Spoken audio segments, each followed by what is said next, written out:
2월 3일 새벽 예배의 말씀입니다. 우리의 생명이신 하나님 아버지, 천하고 천한 저희들의 영광이 되어 주시기를 기뻐하시고,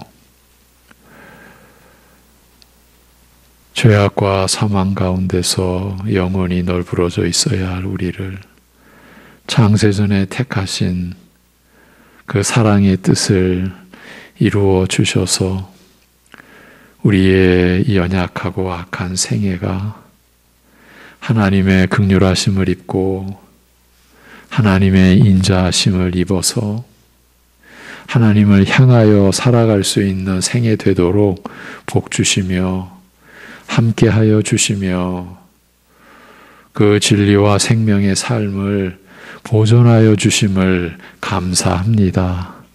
때를 주관하시는 아버지 하나님, 온 역사의 그 때를 섭리하시고 그 안에 우리 각자의 인생도 인도하시는 그 열심과 사랑으로 이 한 주간도 오늘도 주님을 의지하며 사는 우리 되게 하여 주시옵소서. 예수님의 이름으로 기도합니다. 아멘. 데살로니가 전서 5장 10절에서 14절입니다. 데살로니가 전서 5장 10절에서 14절.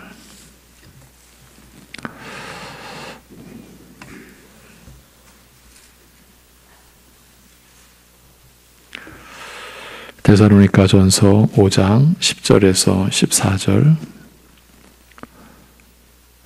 같이 읽도록 하겠습니다. 다 같이. 예수께서 우리를 위하여 죽으사 우리로 하여금 깨어 있든지 자든지 자기와 함께 살게 하려 하셨느니라. 그러므로 피차 권면하고 서로 덕을 세우기를 너희가 하는 것 같이 하라.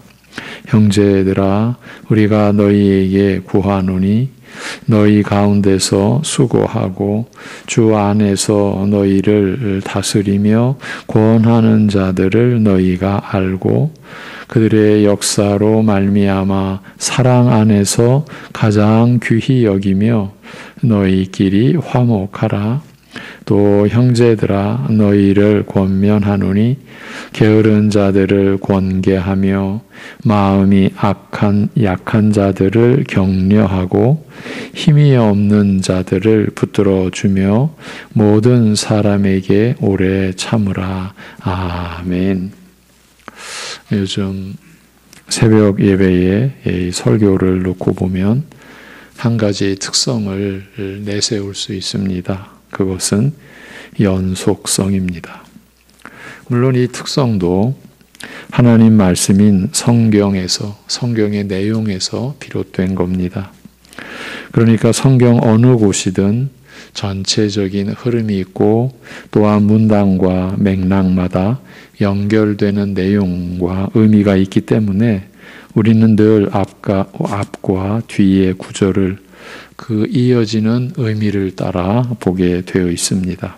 그런데도 요즘 새벽 예배의 말씀을 놓고서 연속성이라는 특성을 제시한 것은 다른 뜻에서가 아니라 한 본문을 일주일마다 거의 4일간을 연속해서 볼 수 있기 때문입니다. 그렇게 보고 있습니다. 그래서 소위 반복 학습의 효과를 기대할 수 있고 또 좀 더 세부적인 사항도 나눌 수가 있는 이점도 있는 것이 아닐까 싶기도 합니다.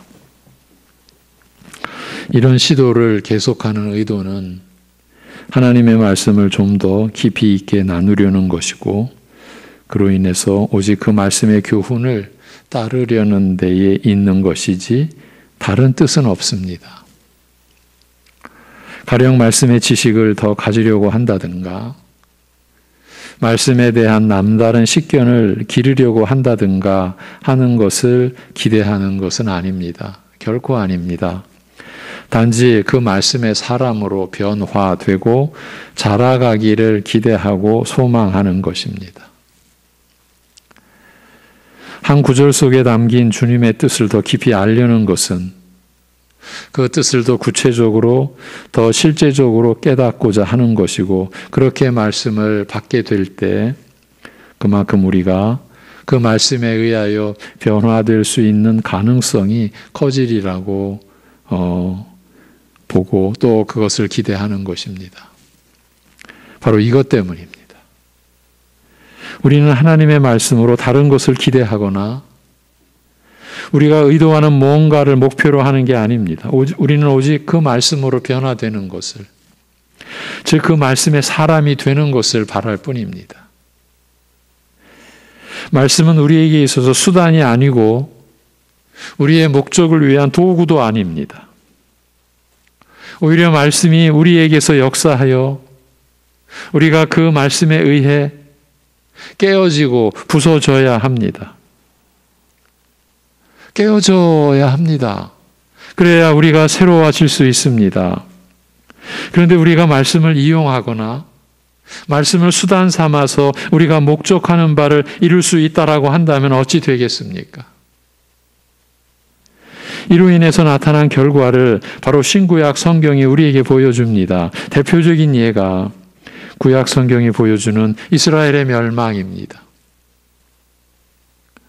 우리는 말씀 위에 있을 수 있는 존재가 아닙니다. 말씀을 내려다볼 수 있는 그런 입장이 못 됩니다.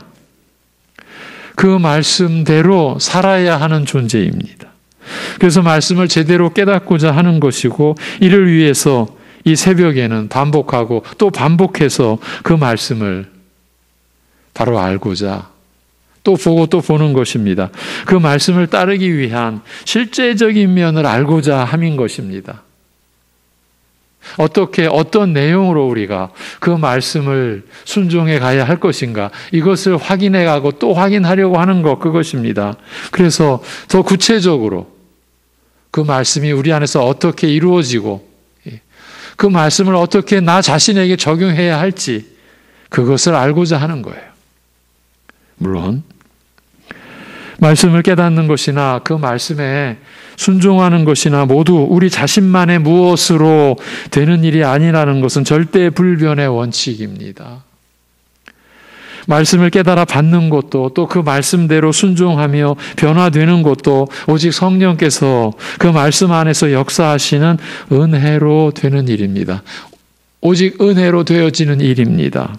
이로 인해서 우리 믿는 자들은 낭망치 않고 언제나 주님을 의지하는 가운데 말씀으로 나아갈 수 있는 것입니다. 만약에 우리에게 다 달렸다면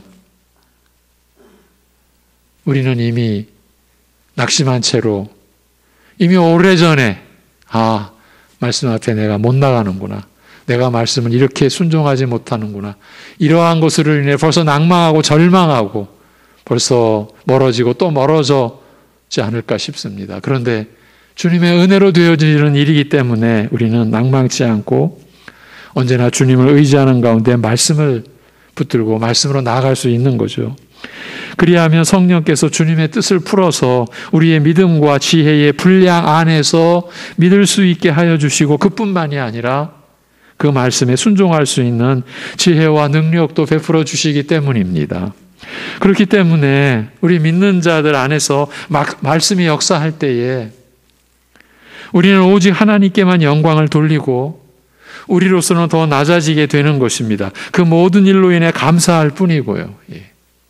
그 말씀이 내 안에서 풀어지고 내 안에서 믿어지는 게 내 능력이 아니고 내 실력이 아니고 나만 유별나서가 아니고 나만 달라서가 아니고 오직 주님의 은혜요 성령의 역사로 되어진 일임을 이제 날이 갈수록 우리는 더 알기 때문입니다.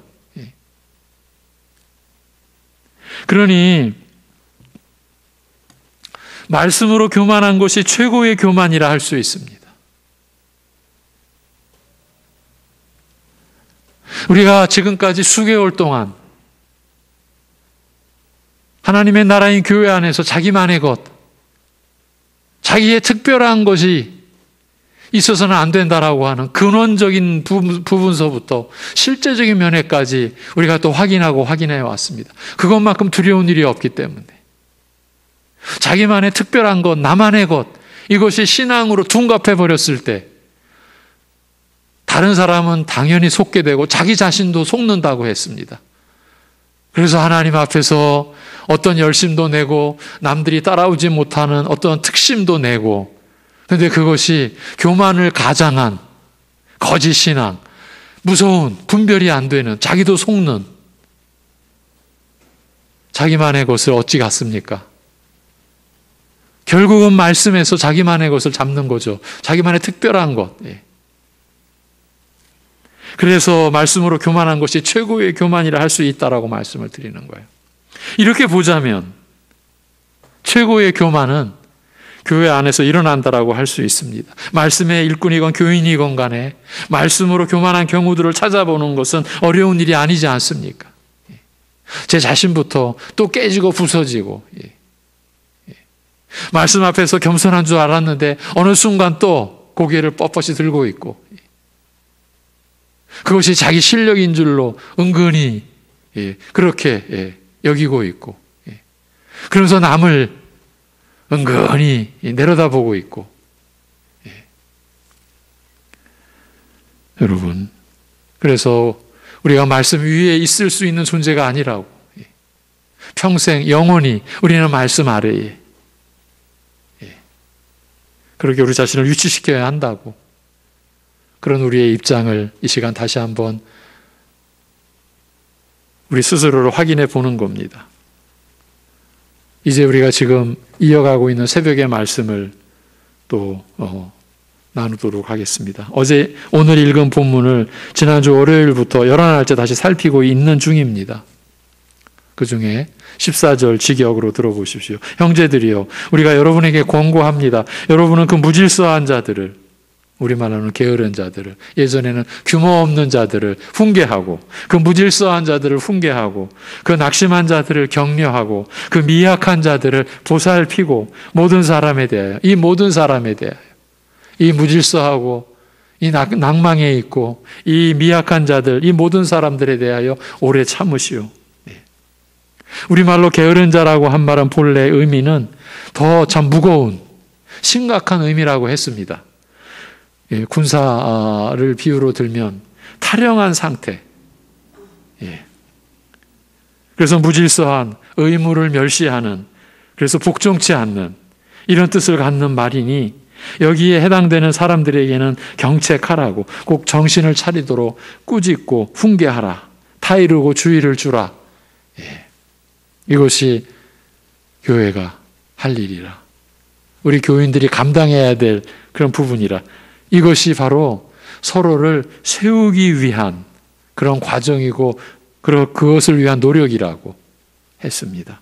마음이 약한 자, 우리말로는 낙심한 자, 일반적으로는 여러 가지 요인에 의해서 절망의 나락으로 떨어져 가고 있고 낙심한 처지에 놓인 사람들을 가리킨다라고 했습니다. 이들에게 필요한 것은 진정한 마음에서 나오는 위로요, 격려라.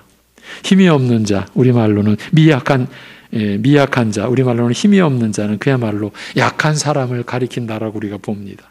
육체적으로 약한 경우도 이에 해당되겠는데, 앞에 낙심한 사람이라는 경우에는 어떤 상황이나 일로 인하여 마음이 약해진, 특별히 그 면에서의 강조라고 한다면 여기 힘이 없는 자, 미약한 자는 모든 면에서 약한 사람을 뜻한다라고 보는 겁니다.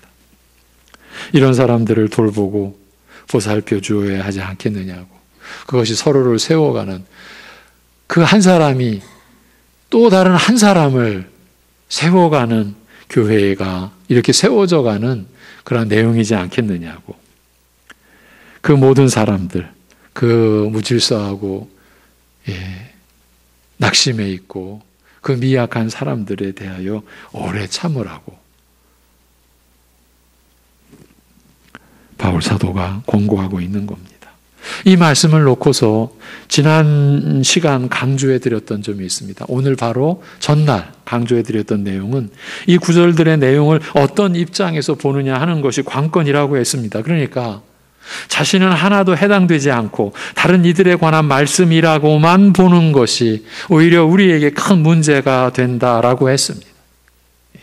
이곳에서 뿐만 아니라 우리 믿는 자들이 하나님의 말씀인 성경을 보고 들을 때 항상 나 자신에게 그 말씀을 가져와, 나 자신에게 먼저 그 말씀을 가져와 적용시켜야 맞지 않겠느냐라고 했습니다. 그러면서 어느 말씀이든 자신은 빼놓고 남들에게만 해당된다라고 하는 경우가 그야말로 위험한 상태에 처해 있는 것이라고 했습니다. 그래서 오늘과 같은 이런 말씀 앞에 먼저 자신을 세우자, 나 자신을 세우자고 여러분에게 권해드렸습니다. 이런 관점에서 우리 자신을 또 돌아보았습니다. 거의 모든 사람들이 자기 중심으로 살아간다라고 하는 점을요. 오늘 본문을 통해서도 점검해 볼 수 있었습니다. 나는 게으른 자도 아니고 무질서한 자도 아니고 마음이 약한 자도 아니고 힘이 없는 자도 아니라고 스스로를 그렇게 규정하고 있다면 거의 자기 중심에 빠져 있다라고 볼 수 있지 않겠느냐고, 어떤 근거로 그렇게 볼 수 있는가 하면 지금 자신의 기준으로 자기 자신을 판단하고 있는 것 아니냐, 이렇게 볼 수 있기 때문이죠. 자기가 세운 기준으로 자신은 게으르지 않다고, 자신은 무질서하지 않다고, 자신은 의무를 멸시하는, 그래서 순종치 않는 그런 사람이 아니라고, 본래 마음이 약한 자는 아니라고 이렇게 여기는 것이 아니겠습니까? 이 상태에서도 어려운 점이 드러난다고 했습니다. 자기 기준을 가졌을 때 우리 신자들은 그 기준이 말씀에 의한 것이고 말씀에 따른 것이라고 스스로 그렇게 여겨버리는 거죠. 그렇게 여겨온 거죠. 그렇게 믿으니까. 자기 기준이 옳다라고 확신하는 겁니다. 이렇게 되면 그 기준은 웬만해서는 흔들리지 않습니다. 깨지지 않습니다. 자기가 옳다고 여기니까요. 그리고 말씀이 자기 확신을 받쳐준다라고 믿으니까요. 여러분, 우리는 우리 자신이 옳다라고 여길 수가 없어요. 내가 의롭다고 여길 수가 없어요. 하나님 앞에서 주님만이 나에게서 오르신 거고 주님만이 나에게 의가 되시는 것, 그것이 우리가 소위 이신칭의의 이 성경 이 구원 교리의 가장 근본이고 기본인 그 신앙 고백, 그 신앙의 내용 아닙니까? 오직 믿음으로 우리가 의롭다 여김을 받는다라고 하는. 그런데 내가 옳다라는 의식을 우리가 가질 수 있습니까? 나만 옳고 너는 틀렸어. 이 의식 자체가 우리에게 얼마나 위험한 사고인지. 우리 스스로가 믿음을 배반하는 거예요. 주님만이 나의 의가 되십니다. 여러분, 의라고 하는 이 한문 글자의 가장 기본 뜻이 무엇입니까? 그게 바로 옳은 것이에요. 옳음이에요. 그런데 우리가 이렇게 믿음으로 하나님 앞에 의롭다 여김을 받는, 그래서 하나님의 사람이요, 하나님의 영원한 백성이요, 하나님의 자녀라는 고백을 우리가 하면서 내가 옳아, 이런 의식을 가질 수 있습니까? 이런 여러 가지 측면을 고려해서 14절과 같은 본문을 우선은 각자 자신에게 적용하시라고 권했습니다. 이렇게라도 하지 않으면 우리 자신을 제대로 아는 길은 점점 더 멀어지게 되기 때문입니다. 자신이 교만한데도 교만한 줄 모르고 오히려 겸손하다라고 여길 수 있고, 다른 이들을 어렵게 하고 상처를 주면서도 자신은 다른 사람을 편하게 하고 늘 도움을 준다고 생각할 수도 있다고까지 말씀을 드렸습니다. 아니, 이건 실제로 우리 안에서 일어나는 일입니다. 우리의 평생에 있어서 은혜의 그 길, 은혜의 여정이 어떤 겁니까? 자기를 알고 자기의 죄악됨을 알고 자기의 잘못된 것을 이제 말씀으로 더 깨닫고 하나님 앞에서 그 죄를 자복하고 회개하고, 그래서 하나님의 은혜로 우리가 새로워져 가는 그 길을 우리가 평생 가는 것 아닙니까? 그 하나 대표적인 거. 자신은 겸손한 줄 알았는데 말씀을 놓고 보니까 이렇게 교만할 수가 없는 거예요.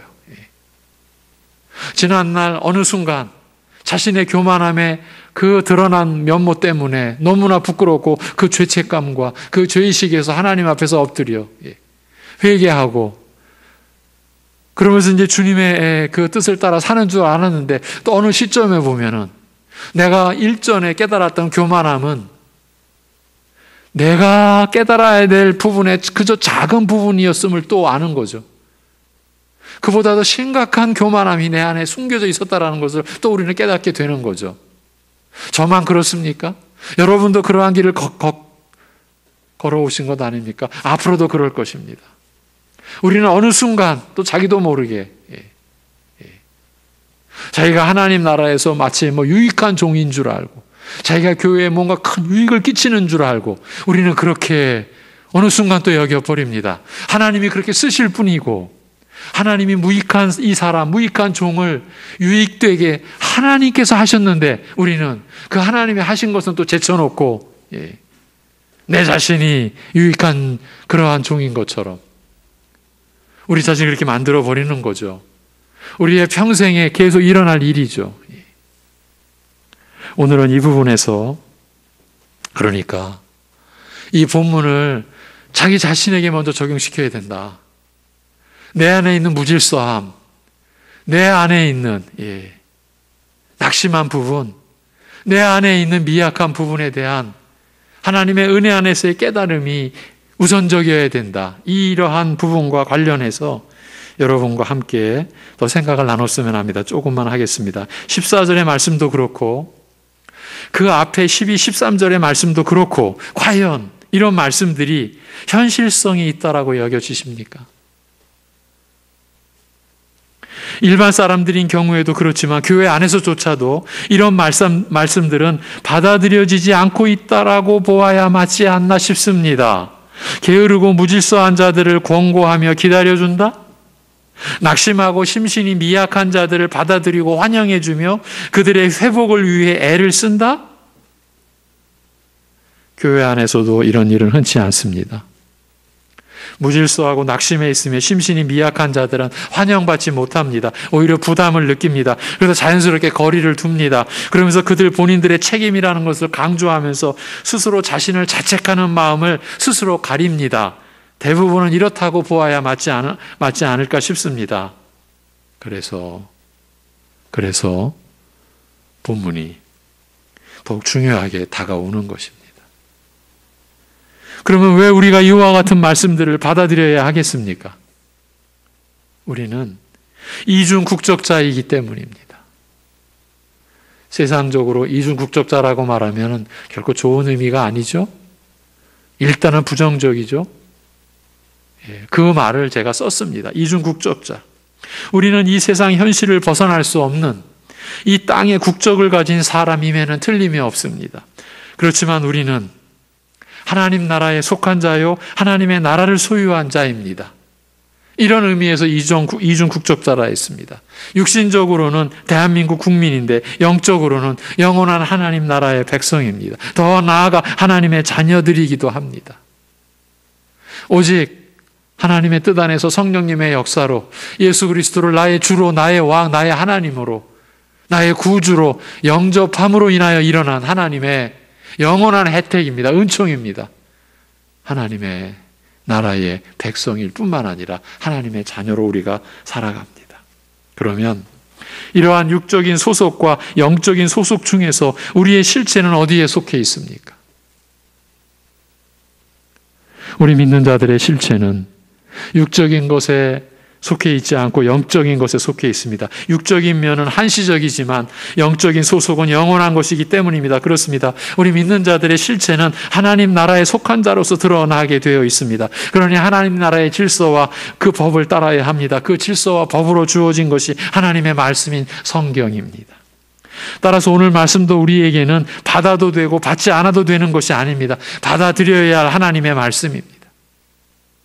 이 무질서하고 규모 없고 이 게으른 자를 받아들이고 낙심하고 마음이 연약한 자, 미약하고 모든 면에서 연약할 수밖에 없는 이 약한 자들을 우리가 위하고 권고하고 격려하고 위로하고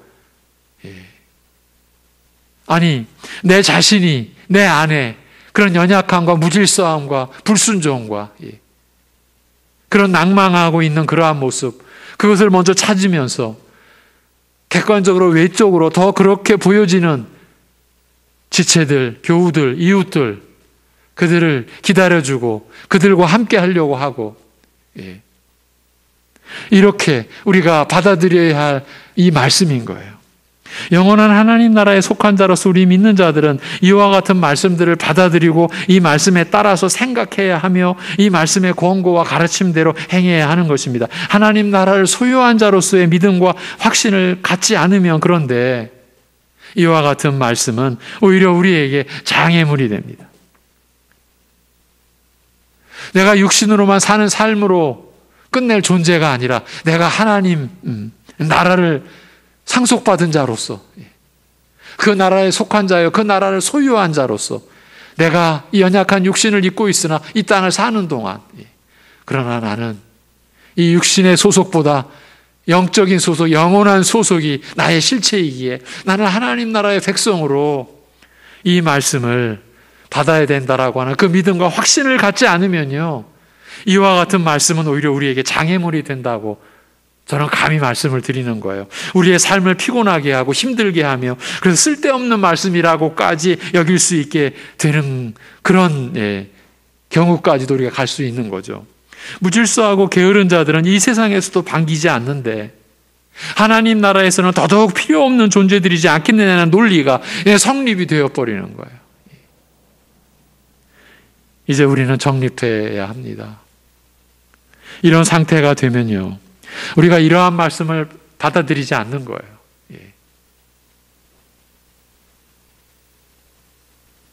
말씀으로 교회를 섬기는 자들을 가장 귀하게 여기라고까지 말씀을 해요.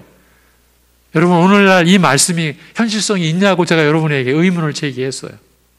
이 무질서하고 연약하고 낙심한 자들을 오래 참고 이들을 서로 세울 수 있도록, 아니 그보다 먼저 내 자신이 그럴 수 있다라는 걸 여기고 우리가 그렇게 해야 된다라고 하는 이 말씀이 과연 우리 안에 현실성이 있냐고, 현실적으로 우리가 이러한 말씀을 받느냐고 제가 의문을 제기한 거예요. 우리의 현실을 반영한 의문이에요. 만약에 이 세상도 그런 규모 없고 무질서하고 그렇게 게으러 빠졌고 그렇게 모든 면에서 연약한 그런 자들 오히려 더 힘들게 할 뿐이고, 그러니 하나님 나라에서는 더더욱 필요 없는 존재들이지 않겠느냐. 만약에 우리가 이런 의식으로 우리의 믿음의 내용 안에 이러한 내용이 있다면 저는 감히 이렇게 말씀을 드립니다. 이미 우리는 하나님 나라를 벗어나 있는 겁니다. 어떻게 그렇게 볼 수 있느냐고요? 말씀을 벗어났으니까요. 우리도 무질서하고 이 약하고 게으른 자를 반기지 않는다면, 아니 그보다 먼저 내가 그런 존재일 수 있다라고 하는 그러한 의식 속에서 우리가 거하지 않는다면, 그리고 그래서 이런 말씀을 못 보채 한다면, 우리가 그렇다면 우리는 하나님 나라가 아닌 거예요. 아직까지도 하나님 나라의 실체를 아직 맛보지 못한 자, 하나님의 사랑을 아직까지도 맛보지 못한 자일 수도 있지 않을까. 지난 목요일 날 우리 자신을 먼저 돌아보자. 이 구절을 나 자신에게 가져와 보자. 이런 권고를 하고 며칠 동안 이 본문을 생각하는데, 다른 것보다 과연 우리 교회가, 우리가 하나님 나라의 백성으로서 이 말씀을 받고 있을까? 과연 우리가 지금 하나님 나라인가? 이런 생각이 계속 났어요. 그래서 여러분과 이 말씀을 나누는 거예요. 여러분, 그러면 우리가 어떻게 되는 겁니까? 이런 말씀을 우리가 외면한다면, 받지 않는다고 한다면, 그럼 우리가 어떻게 되는 겁니까? 방금 전 제가 하나님 나라가 아닐 수도 있다, 이렇게까지 말씀을 드렸어요. 그러면 하나님 나라도 아니고, 그러면 이 세상에 속해 있지도 않고 이런 겁니까? 그런 경우는 있을 수가 없지요. 그러면 이렇게 볼 수 있는 것 아닐까요? 하나님 나라가 아니라면, 그러면 이 세상에 속해 있는 우리들인데, 어쩌면 그러면 가장 거짓된 형편에 처해 있는 나일 수 있지 않을까? 우리일 수 있지 않을까? 하나님 나라도 아니고 이 세상에 속한 것도 아니라고 굳이 가정한다면 그런 일은 있을 수가 없죠. 하나님 나라가 아니면 이 세상에 속한 존재인 거죠. 그런데 우리 스스로가 하나님 나라도 아니고 이 세상도 아니고 그런 입장이라면 우리는 어쩌면 가장 거짓된, 경건을 가장한, 하나님의 의로움과 거룩함을 가장한, 실제로는 가장 거짓된, 그야말로 외식하는 위선. 여러분, 신앙의 모습이 이럴 수 있는 거예요. 결국은요, 줄이면 말씀에 대한 우리의 자세예요. 말씀에 대한 우리의 자세가 우리 스스로를 보여주는 거예요. 말씀의 종이든 교인이든 말씀의 자세가, 말씀에 대한 입장, 자신의 입장이 어떤가? 여러분, 곰곰이 자기 자신을 생각해 보십시오. 말씀 앞에서 날이 갈수록 더 그 말씀 앞에서 사모하고 알고자 하고 자신의 무죄함과 연약함과 무질서함과 게으름과 나약함을 말씀 앞에서, 주님 앞에서 고백하고 은혜를 구하고 있는지, 마치 자기는 이미 말씀을 통달한 그 모처럼 그렇게 여기고 있는 것은 아닌지, 이건 너무나 명백한 기준입니다. 그렇게 우리 자신을 돌아봐야 합니다. 그렇지 않으면 우리는 이미 교만하고 아주 위험한 상태에 놓여 있는 그런 나일 수도 있고 우리일 수도 있습니다. 직분과 아무 상관이 없습니다. 그래서 제가 말씀의 일꾼이건 여러분이건 이렇게 내가 자꾸 대조하는 겁니다. 어느 누구도 예외일 수 없어요. 말씀 앞에서 진정 겸손한가? 그 말씀이 나에게 침투하여 내 안에서 역사하여 나를 주장하고 있는가? 아니면 내가 말씀 위에 있는가? 14절 이러한 말씀, 나하고 아무 상관없는 말씀같이 여기고 누구에게만 해당되고 이렇게 여기고 있는가? 이러한 자세, 우리를 점검해 봐야 합니다. 반드시 점검해 봐야 합니다. 왜? 우리가 하나님 나라에 속한 자로 이 말씀을 받고 있기 때문입니다. 하나님 나라에 속한 자가 아니면, 하나님 나라를 상속받은 자가 아니면, 하나님 나라를 소유한 자가 아니면 이런 말씀을 왜 받습니까? 기도하겠습니다. 하나님 아버지,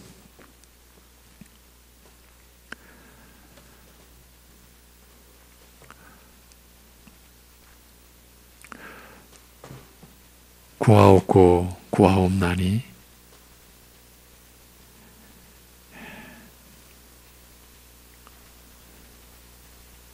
어쩌면 세상 속에서 가장 거짓될 수도 있고 가장 외식하는 자일 수도 있고 가장 앞뒤가 안 맞는 그런 존재일 수도 있는 우리의 그 어두운, 그 무서운 가능성을 오늘 돌아보고 있사옵나니 우리를 긍휼히 여겨 주옵시고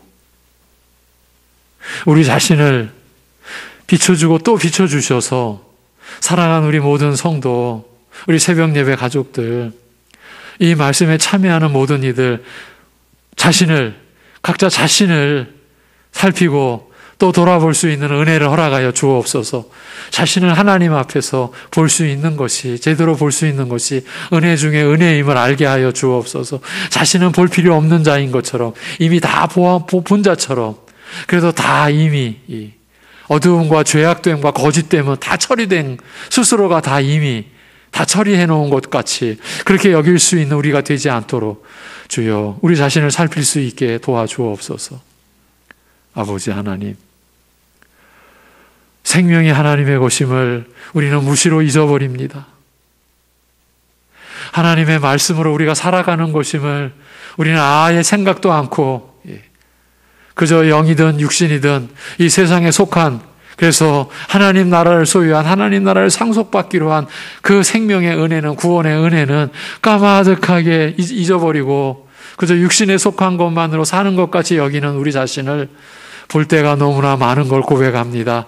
우리를 긍휼히 여겨 주옵시고 우리를 붙들어 주시옵소서. 하나님 아버지, 그러면서도 하나님에 의하여, 하나님의 역사, 하나님의 은혜로 인하여 우리 자신과 우리 가정과 우리 교회가 하나님의 뜻대로 변화되어지고 하나님의 말씀대로 그렇게 새롭게 되어지는 역사가 그치지 않게, 머물지 않게, 멈추지 않게 우리 안에서 역사하여 주시옵소서.